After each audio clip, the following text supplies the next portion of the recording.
almost don't even need to stop. Just make sure in that box there's 2 to 3 people that's important on this stop. That driver getting on the pit road but not speeding, that fuel man and his catch can man getting that vent open. And that's going to be the difficult thing, is somebody's not going to get caught speeding here, because, man, you know that every little bit will make such a huge difference on a racetrack when you get back out there. Now, we talked about a driver who is lurking on the lead lap, running laps 1 second slower than the leaders, but just hanging out there. Dick, how about Ricky Rudd?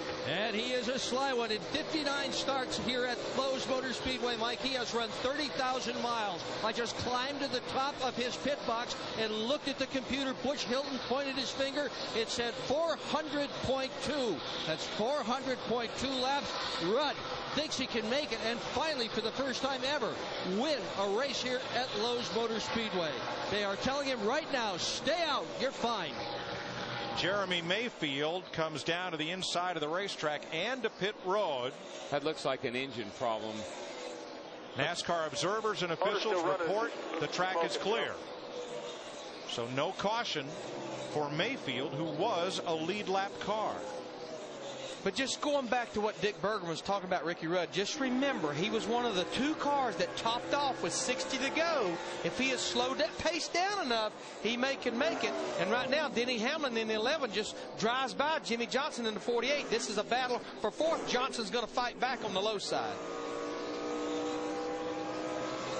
Jimmy's done a whale of a job, Larry, fighting his way back up there to where he is, and he's not that far behind Tony Stewart right now, only 3 seconds. Keep after. We still got a shot at this thing, man. Yes, you do, Chad. Pump him up, baby. Tell him. Up the road, he makes a mistake. That's all 4 of us in there battling for the lead, bud. Just stay on there. Now, it's not just Ricky Rudd, but there were 2 cars lurking at the back of the lead lap, running pretty much identical lap times, and Chris Devoda has gone to the pits of the second one. Mike Joy, this is about to get very interesting, as all these cars need to come in for that splash and go. One car going to try to stay out there, conserving fuel as we speak. Doug Richer, the crew chief of this Red Bull team. Doug, let's talk about your driver here. Can you guys make it the distance on this fuel run? Well, it looks like it would be close if we tried it.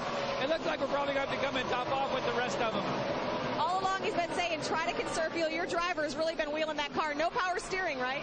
Yeah, he's done a heck of a job today. I mean, the power steering's gone on and off all day. We tried to put fluid in it, and it didn't hold it long enough. So my hat's off to him. He's doing a heck of a job. And, you know, if we can come out of here with a top 10, I'd be very happy for this team Red Bull.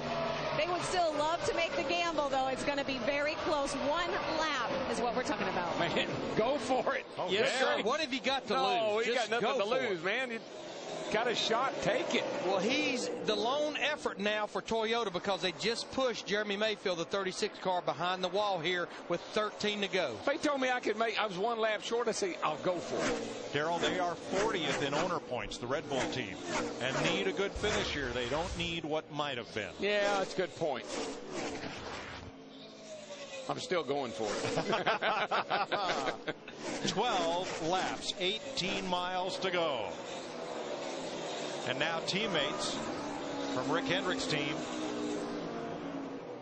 Jimmy Johnson goes past Casey Mears for 4th place. He just keeps coming, keeps clicking them off. But right now he's 4.5 seconds behind Tony Stewart, the leader. But the 2 cars I see that have really slowed their pace down, we talked about Ricky Rudd. I'm also seeing Kyle Petty in that 45 car. He has slowed the pace down, sitting there in 8th right now. And so is Ricky Rudd in 13th. Well, so will it be a race to the finish, or will it be the tortoise or the hare? Back in the day, we used to kind of figure them this way, and we hoped it played out this way. Always, when we didn't have the best car, we always hoped for some situation like this. 10 laps, 15 miles. That's going to take a little over 3 gallons of that 99 octane unleaded racing gasoline from Sunoco to get them to the finish. Here's a comer on pit road, and it's Kyle Busch, who is many laps down after crash damage. You're riding with Dale Jr. in 2nd place, 2.2 seconds behind Tony Stewart. And here's Jimmy Johnson to pit road. But I'm telling you what, he liked to have got run over by his teammate Casey Mears in that 25 car as he came off the bank, and it was close. It looked like Talladega in reverse. Yes. 9 laps to go. Casey Mears was trying to get on pit road at Talladega, and Jimmy tapped him. Turn in. Vickers is in pit road as well. Krista? Jimmy Johnson came in. They did make a chassis adjustment also about 1.5 rounds, and of course took that all-important fuel. Jimmy Johnson back on the track. Sorry, thank you, Krista. Not Vickers. Allmendinger, his teammate, and Martin Truex on pit road. Here is Mark Martin in the pit lane. So Martin will give up 5th place to pit. Meanwhile, Tony keeps on turning. I tell you who's sitting back here licking his chops. That 88. Matt? Mark Martin only needing about 2 gallons of fuel. They were scheduled to come in with 8 laps to go, and that's exactly where we are. Stewart, the leader, comes to pit road. That'll turn the lead over to Dale Earnhardt Jr. Boy, I got to tell you something. He came on pit road really slow. Steve.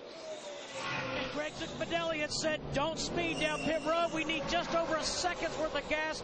Jeff Gooch Patterson stabs that fuel filler in there. And Steve, he didn't even hardly stop. Just enough to get some fuel in there. Larry, he really did check up a lot getting down on the pit lane. I don't know how that's going to affect the outcome here, but he was slow getting on pit road. Now, here's what's interesting, I think, is we got Dale Earnhardt Jr. in the 8 car. He had taken the lead here with 6 laps to go. He's going to be on pit road, but we got Casey Mears still out there. Remember, Hendrick engine, Mark Martin, Jimmy Johnson, they've already been to pit road. Steve. They're telling him 2 seconds. 2 seconds. That's all they need from Dale Earnhardt Jr., and he's away. That's all he got. Denny Hamlin's your leader. Casey Mears is 2nd. J.J. Yaley is 3rd.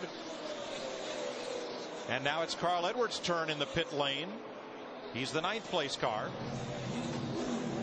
And Denny Hamlin also comes to pit road. He will turn the lead to Casey Mears. So that means 2 of the Joe Gibbs cars, they have pitted, but J.J. Yaley up there in 3rd. He is still out on the racetrack, Matt. Roger Purcell, the engine tuner, waving the stop sign. Denny hits it. Scott Wood gets the 2.5 seconds of fuel they need, and he's away. 4 laps to go. Can Casey Mears or J.J. Yaley go the distance and score their first Nextel Cup win in racing's longest event in NASCAR?